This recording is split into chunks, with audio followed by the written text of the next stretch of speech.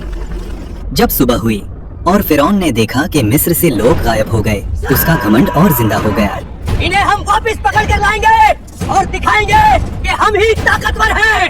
قوم بنی اسرائیل موسیٰ علیہ السلام کے ساتھ سمندر کے کنارے پہنچی. سمندر ان کے سامنے کافی گہرا نظر آتا ہے. بنی اسرائیل کے لوگ کہتے ہیں، ہم پھنس گئے. یہ خوفناک پانی ہماری قسمت کا انتظار کر رہا ہے اور پیچھے موت کا لشکر. موسیٰ علیہ السلام نے کہا، ہرگز نہیں، میرا رب میرے ساتھ ہے، وہ ہمیں راہ دکھائے گا. اللہ نے موسیٰ علیہ السلام کو حکم دیا، اپنی لاٹھی سے پانی کو مارو. موسیٰ علیہ السلام نے اللہ کے حکم پر اپنی لاٹھی پانی پر ماری. پانی 2 حصوں میں بٹ گیا. 2 دیواریں اٹھی، بیچ میں سوکھا راستہ نکل آیا. لوگ چیخ اٹھے اور بنی اسرائیل کا ایمان مضبوط ہوا اور انہوں نے اس راستے پہ چلنا شروع کیا. یہ اللہ کا معجزہ ہے. فرعون اور اس کی فوج نے وہ راستہ دیکھا، پھر بھی اس نے کہا، یہ ہم بھی کر سکتے ہیں، اس سے ہمیں کوئی نہیں روک سکتا. وہ دیواریں پانی کے بیچ اپنے گھوڑوں اور فوج کے ساتھ نکل گیا. گھمنڈ اتنا گہرا تھا کہ حق بتانے والی نشانیوں کے باوجود بھی وہ مان نہیں رہا تھا. جب بنی اسرائیل کا آخری شخص بھی سمندر کے بیچ سے نکل گیا، اللہ نے حکم دیا، پانی دوبارہ مل کر سمندر کو بند کر دو. اور ویسے ہی پانی گھر جیسے گرتا چلا گیا. لہروں نے فرعون اور اس کی فوج کو ہر طرف سے گھیر لیا. ہر گھوڑا اور ہر سپاہی ڈوب گیا. جب اس وقت اس کا آخری وقت آیا، فرعون کی نظر کھلی اور اس نے کہا، میں ایمان لایا اس رب پر جسے بنی اسرائیل نے مانا. لیکن اس وقت اس کا ایمان قبول نہیں ہوا. اللہ نے فرمایا کہ آج ہم تیرا جسم بچائیں گے تاکہ وہ سب کے لیے عبرت بنے. حضرت آسیہ جو فرعون کی بیوی تھی قرآن میں ذکر ہے، اور آسیہ فرعون کی بیوی جنہوں نے اللہ کے حکم سے ایمان لایا اور اپنے گھر میں صبر اور عبادت سے خود کو محفوظ رکھا، اللہ نے ان کے لیے جنت تیار کی. اس واقعہ نے دکھایا کہ دنیا کا سب سے بڑا گھمنڈ بھی صرف ایک انسانی موت کا شکار ہے. اگر آپ کو یہ واقعہ سمجھ آیا اور آپ اس کا پارٹ 2 بھی دیکھنا چاہتے ہیں تو ویڈیو کو زیادہ سے زیادہ لائک کریں، سبسکرائب کریں اور کمنٹ میں اللہ اکبر لکھنا نہ بھولیں.